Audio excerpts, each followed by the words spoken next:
So hi everyone, um, I'm Julie Badal and I'm here today with my dear friend Tanja Pajevic, who is also my writing coach. I recently took a class with Tanja, who's based in Boulder, Colorado, called Memoir Mastery. And I learned so much about the craft of memoir. And Tanja just did such a beautiful job holding space for all the participants and really being able to skillfully guide each one of us and meet us where we were at whatever stage of the process of memoir writing we were at.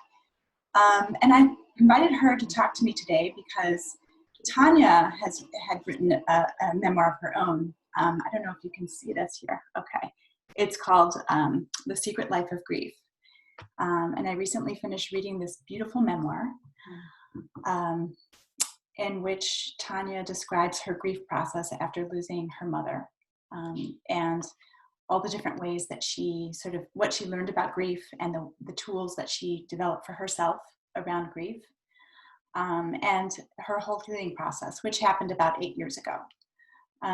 So I thought it was such a beautiful memoir and really relevant today as we all face collective grief in the coronavirus crisis. And we will undoubtedly be facing losses in our lives, either with loved ones or just loss in a variety of ways in terms of our lifestyles, our relationships, friendships, jobs. So there's a lot of grief out there. And I thought that Tanja had so much wisdom to share.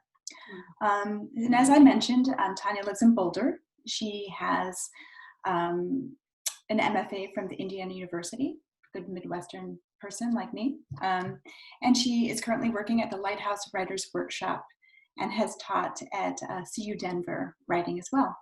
So I'll share at some point her website if you want to check out her writing courses, but I just wanted to welcome Tanja. Thank you so much for joining us today. Thank you so much for having me here. I love the work you're doing, and I just really feel honored to be able to talk with you. So thank you. So as I mentioned, I recently finished your book and was so impressed with the inner work that you did after losing your mother and the insights that you shared about what you learned about grief, our culture's relationship to grief, as well as sort of the tools you developed to cope and to heal.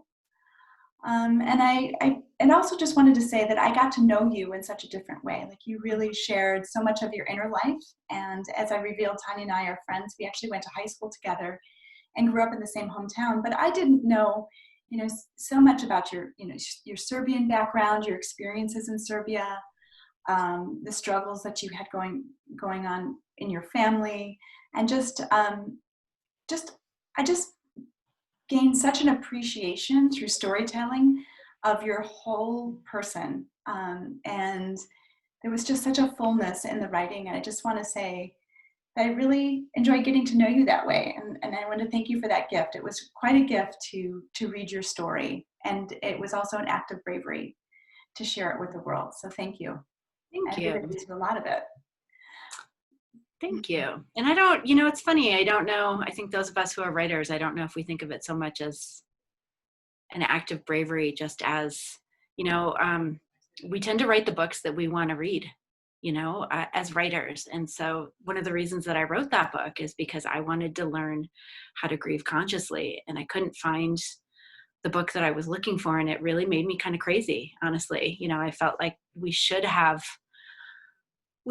a larger narrative to support people when they're going through the grieving process. And since I couldn't find what I was looking for, I decided, okay, well, let me put my story, let me chronicle my story in the hopes that it will help someone else as they're facing their own losses.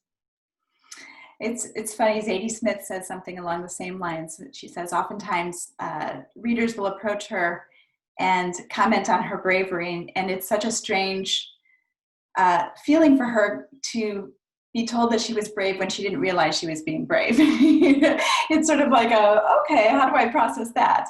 But yes, I think writers do write the book that they need, and you definitely were writing the book as you lived it. Mm-hmm. And when I mention bravery, it's just in terms of the emotional honesty Mhm. So I wanted to have other folks let them in on sort of what you discovered about your own grief, about um, traditional mourning processes, about bereavement support and lack thereof in our culture. And sort of, I know that there was sort of this personal exploration and there was also a cultural Mhm. exploration and comparison. Can you talk a little bit about that Yeah, in relationship to absolutely. grief? Yes. So let me kind of backtrack just a moment to give a little bit of the larger picture. I think it'll ground the discussion a bit. So my dad passed away right as I graduated from college. And so at that time, that loss in my life was a huge loss, but I had no tools to deal with it. And we'd had a troubled relationship and it pretty much blew apart my 20s. And so when my mom passed away, I was in my early 40s and I was very cognizant of the fact that I couldn't go down that same road. I knew from my past experience, my kids were young and I didn't have the option of putting my head down and just kind of trying to, hope that it would go away. And I knew deeply in my bones that I had to find a better way. And so one of the themes that I explore and some of the issues that I write about in the book, my parents had immigrated from the former Yugoslavia before I was born. And as a child, we had gone back and forth and spent some summers in the former Yugoslavia. And I had seen mourning rituals as a child. I had seen, I remember one particular experience. I was 10 and there had been a death at a wedding and everything shut down. Mirrors were covered with black cloths, right? People wore mourning black armbands, men wore armbands, and there was no music, there was no singing. There were also like a very specific series of church events at specific intervals to help hold the community and provide markers for communal mourning. And we don't have that here. We lost that after World War I, but actually after the plague in 1918, that was kind of the start of it. So many losses after World War I, when mourning and kind of taking care of the deceased moved away from the home out into the public sphere. And so as a result, at least in the United States, in this country, we haven't had a public place for mourning to help hold that. And so it's become a very personal, almost a very secretive thing that we have to process on our own. And so that was one of the things that I was exploring in the book, because I've found that, we really do need to be held. We really do need to be seen. No one can fix our grief, but just to have our grief acknowledged is really important in the process, right? And I think that's part of what we're facing now, right? We are, across the planet, we are communally grieving so many losses. There's, and where you are, Julie, in New York, like there's so many losses every single day. Like but on top of that, there's the loss of community. There's the loss of being able to connect. There's the personal freedoms that we are also losing. And then I'm kind of going off on a bit of a tangent here, but just one last thing I would like to say about this, that I think one of the pieces that I'm finding myself navigating is one of the things I learned during my grief process is that grief brings up old grief. So if we have these old griefs that we have not been able to work through, even if we have been able to work through it, we'll touch upon that. So as you just mentioned, my mom passed away 8 years ago now. And I really found myself, and I've worked through it. I'm in a much better place, but I still found myself like, of course, if something big happened, this would be the person I would have called. I would have called my mom. We would have been in constant phone contact, right? And then that's gone too. So then that adds another layer to the grieving, to everything else that we're grieving. There are also these other losses, which are magnified that much more for those of us who haven't had the opportunity to process some of those earlier losses. Yeah, it's another wave of grief that's hitting. Or another layer, right? Yeah, It's like so many layers. yeah. Yeah, I do think you're right in that we've considered grief to be in our culture a very private affair. It's almost like we don't, after we've sent the card and attended the funeral, we don't want to intrude on someone's grief, and we see it as so personal and private. And yet, you're expressing this need for community, which we're now discovering, in this crisis is tremendous. And I think there is this communal sense of solidarity, and at the same time, isolation, and having to go through this process on our own. I was wondering what tools you discovered for yourself. You described some of the traditions you encountered in the former Yugoslavia, in terms of covering mirrors and having intervals that can contain the emotions and kind of this communal affair of grief. What were some of the personal rituals and tools that you discovered for yourself that were helpful? Absolutely.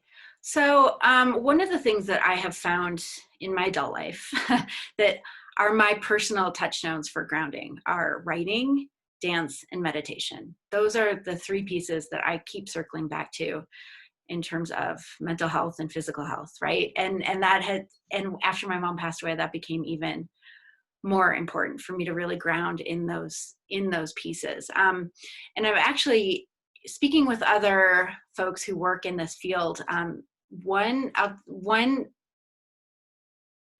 not finding the right word at the moment. One opportunity or experience that I really loved, a woman who runs a grief group here in Boulder. What she did after her son passed away was she would give herself X amount of time in the morning at intervals throughout the day to physically, literally grieve, right? To be able to contain her grief throughout intervals of the day, and that's something that I even find myself doing now during this time, right? I have so many waves, and I move that grief through my dance practice, through my dance classes all online. Like there's so much in my body that needs to be moved. I also process it through writing, absolutely, and then use meditation to ground myself.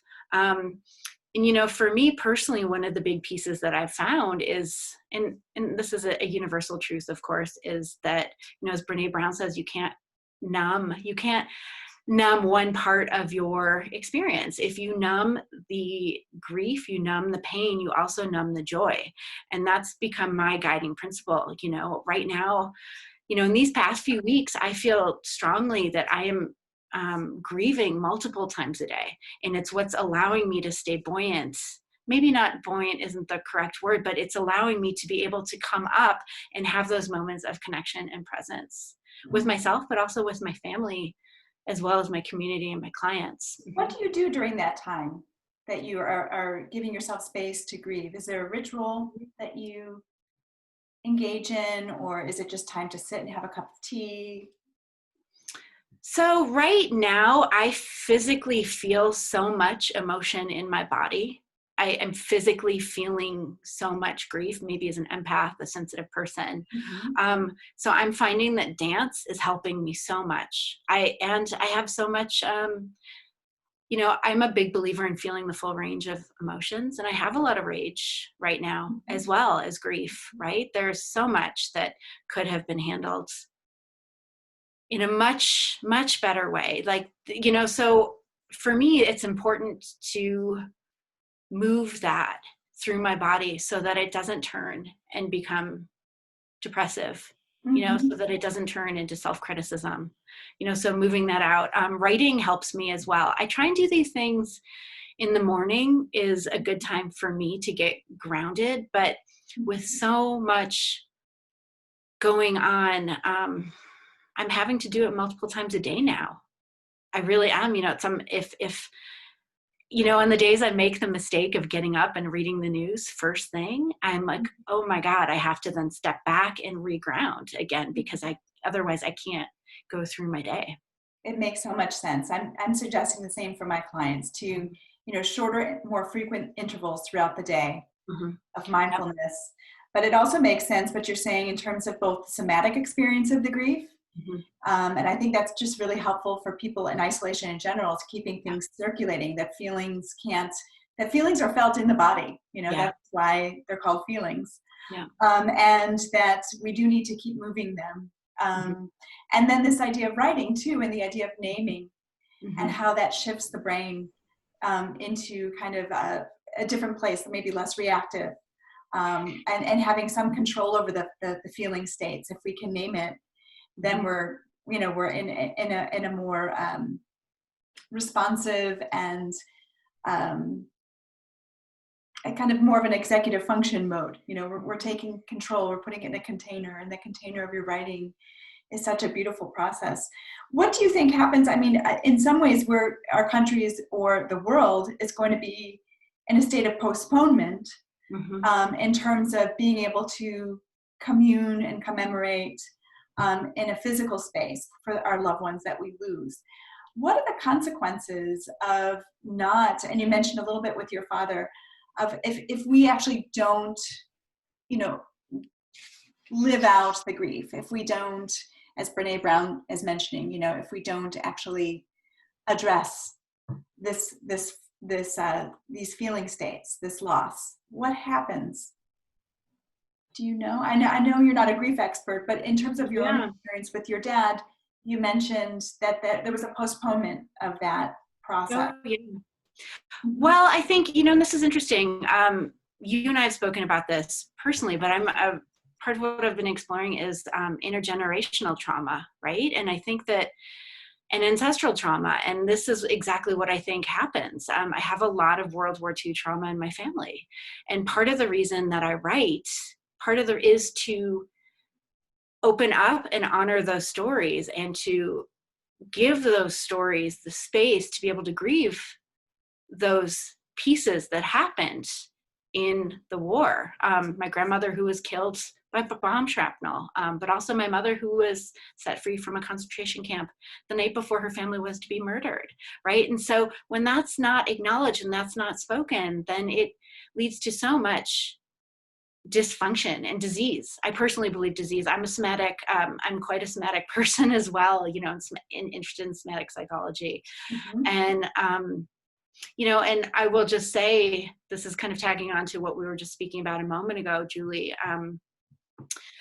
One of the things that really draws me to writing, and I believe one of the gifts of writing, is that it allows us to reclaim our narrative. It allows us to reclaim our personal power. And so by processing, so there are, you know, different styles of writing, and what I'm doing is more of literary memoir versus more of a journaling process, so to speak, you know, and I think both are important and so pertinent, especially now, the journaling process and moving through these emotions and everything that you're saying about executive function. And in the larger scope of just being able to almost lasso your story, right? And here was my parents' narrative, so much trauma, so much intergenerational trauma, and yet resilience at the same time, right? And so by me being able to write my story allows me to be able to navigate that and tap into that wisdom and that resilience, and then be able to reclaim that as my own, which then becomes a tool that helps me move forward as well, right?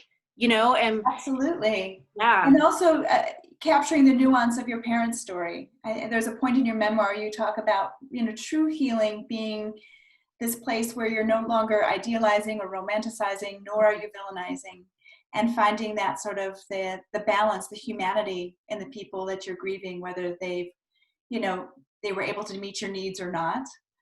And this beautiful point you get to in the memoir where you're actually, and this kind of goes into the ancestral work, where you're actually able to shift your relationship with your parents, and that a person maybe doesn't necessarily need to be living and breathing, you know, on earth with us, but yet that relationship still grows and changes. Yeah. And you still have a connection with it, and that the writing process helped you to actually transform the narrative, right? And change the ending. Or maybe not change the ending, but write the ending for yourself. Yeah, write my way into the ending. Yes, yeah. So beautiful. Thank you. Thank you. And I one part of your memoir really struck me too, in relationship to quarantine. You mentioned, you know, the butterfly being in the cocoon and then turning to mush before completely transforming into something else. And I felt like that was very, it really resonated with me, you know, being in the cocoon right now of my home, and you know, not being able to really move, but perhaps being, you know, everything breaking down and being rebuilt before we emerge. So did the grief process also, it felt like that for you? Oh, absolutely. I mean, I think, you know, when I first started writing that book, I thought, okay, I will chart how to grieve consciously. That's what I'll explore. But what I didn't realize is actually what I was undergoing was a fundamental identity shift, and it didn't, I had to go through that. Like, of course I couldn't see that as I was beginning that journey. Right. And I think that's where so many of us are now, is we don't know where this will end or where we will be on the other side or what it will look like, and I'm obviously not a psychologist, but I was just reading that uncertainty triggers, activates the amygdala, activates fight flight.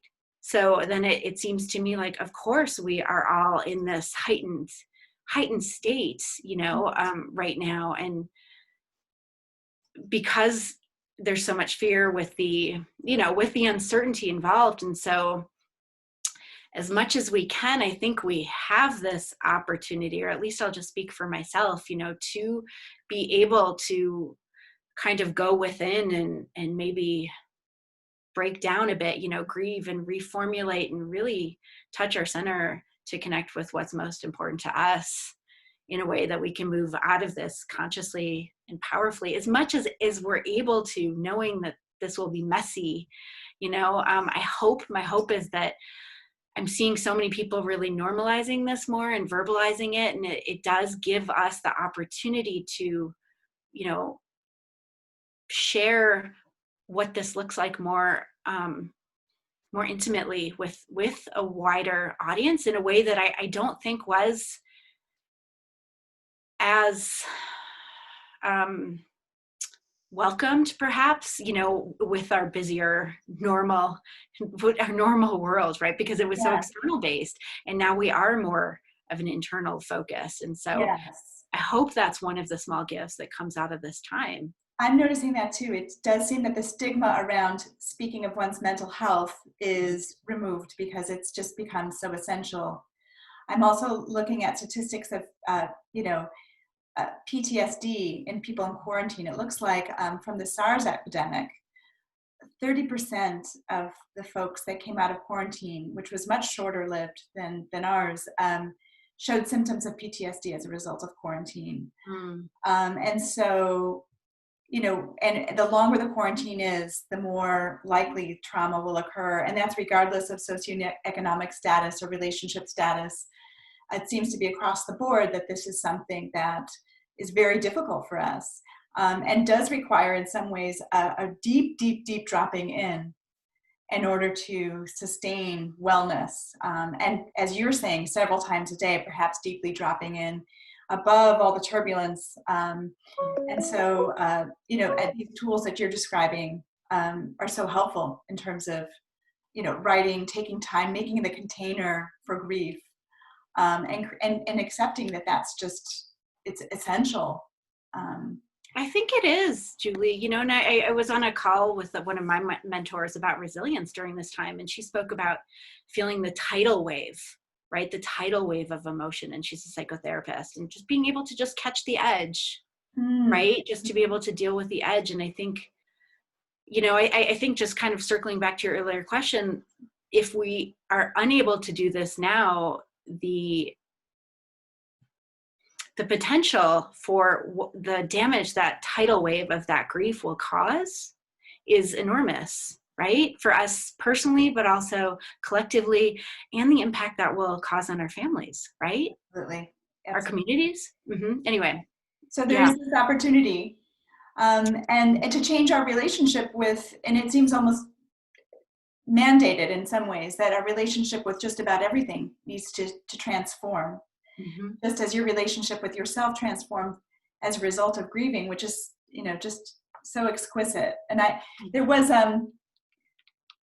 something that I read the other day that reminded me also of this crisis, when you're talking about, going from perfectionism to good enough, and how good enough was your new mantra.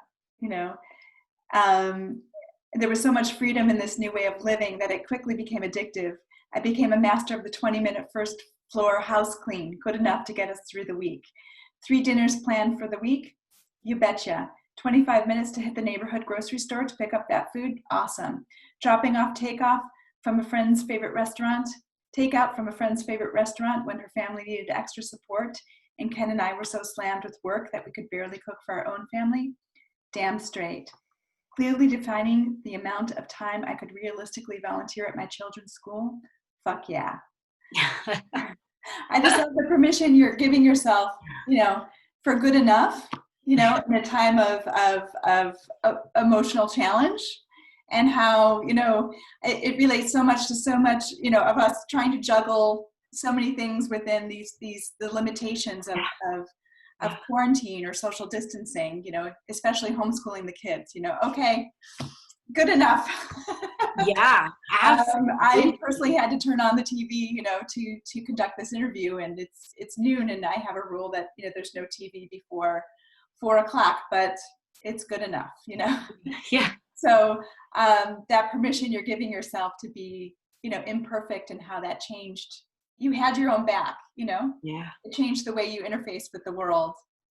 It was really yes, yeah. But I think it's so important giving ourselves permission, especially as women, especially as women. And I'll also just say, for anyone who's listening who's a writer, it's so important for those of us who are writers. This is one of the things I really feel passionately about, because the world needs our stories, right? And if we are swirling around trying to make our story perfect, then we're not able to get our message out to folks, and in every avenue, right? Whatever that is for you, whatever that avenue is that calls to you. Absolutely. Yeah. And of course I still struggle with it, right? It's not like I've solved it all, right?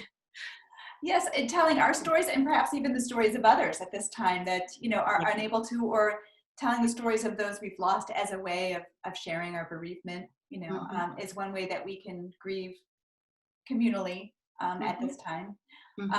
So yeah, I want to thank you for this book, for the gift of it. It really gave me permission to grieve at a time that I was hitting some losses in my life before Corona even hit New York. I was dealing with some big shifts in my family life, and this book was such a relief, to see Tanja, my friend, with tears, coming down, with sunglasses at the park, pushing her kids on the swings, and tears coming down her face. I lived that moment with you and felt it as I'm going through my own process. Tell us a little bit about what you're planning in terms of holding space for others who want to craft their stories at this time.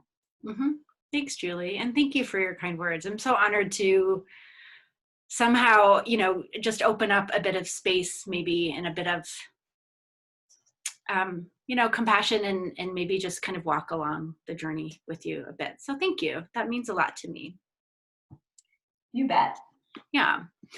So what I do, I'm actually a memoir and nonfiction book coach. So what I do is I help people. My passion in life is helping people share their stories, particularly memoir.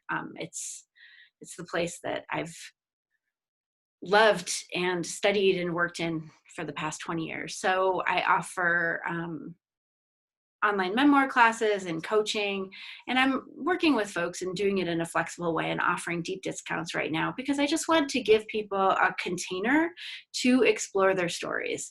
And when I say that, it doesn't even have to be for a story that necessarily makes it into the world. Right now, legacy projects are also so important, right? Just even getting the stories down of your family members, of your grandparents, of your parents, right? And really capturing that. I find that a lot of us are thinking about those big pictures now, right? Do we have the big pictures in place? Do we have, forgive me for being morbid, but do we have our will set up, right? And kind of thinking about what is the legacy we want to leave for our children, right? And one of my regrets is not being able to capture more of my parents' stories before they passed away. So I know that we are all functioning in a new, uncertain realm, scattered. I don't think any of us is functioning at 100%, but I just do want to, encourage people just to take time, whether they're writing, to process their feelings. I mean, that's a wonderful way of kind of getting down and allowing us to move through the emotion, is just to journal the events, the craziness, the magnitude, the sheer grief of all of these new daily adjustments that we're facing, as one of my other teachers said, microaggressions, almost micro traumas, almost, on, it's some days almost on an hourly basis that we're being forced to acknowledge and work through. So, just giving yourself the permission to use writing as a container. And then for folks who are, for folks who are isolated and home alone and who do have more time on their hands, I'm really honored to be able to help them craft and shape their stories in a larger way. So beautiful. And I can attest it was a very powerful experience and really moved me forward with my own book proposal and project, and it empowered me to be more vulnerable and to allow myself to share parts of myself that were, more difficult. I also want to say that, in this time where we're being bombarded by news and we're learning more and more about the virus, and we're very focused on that, this, other aspects of learning can be really healing. And so learning how to craft a memoir, or learning about the stories of our family members, and really working on focusing the mind in another direction, can be really restorative in this time. So it can be. And can I just say one last thing on that, Julie? I think creativity, right? Whatever that is for you, whether it's art, whether it's cooking, whether it's gardening, like, it really helps ground us.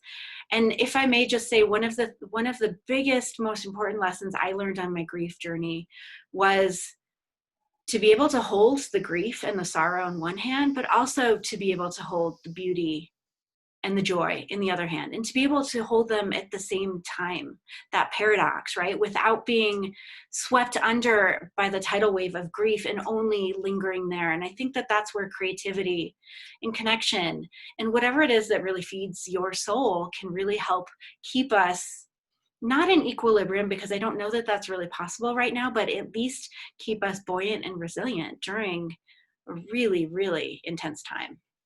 So poignant and true. I remember that moment with the bracelets in your dance class, and how you had to at a certain point, because it was like, I feel this joy in me rising up, and at the same time, I'm honoring the part of me that's still grieving.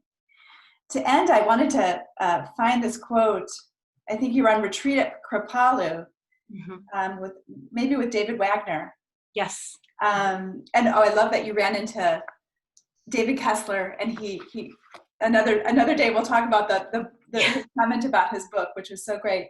But that through your meditation retreat and through sort of the lens of Buddhist psychology, you started to experience life not as something that's tough and we must work hard, to get through, but life is an experience of joy, wonder, happiness, and service, punctuated by moments of forgetfulness. I thought that was, I wrote that down and want to remember that. Really, really lovely. Thank you for joining me today. It's an honor to have this conversation. It's an honor to talk with you. I will, for folks that are tuning in, I will post a link to your website with your name, of course, and we'll take it from there. Thank you so much for having me, Julie. It's always fabulous to talk with you, and I just feel especially honored during this time. So thank you. Likewise. Okay. Have a good day. You too. I'm going to end meeting.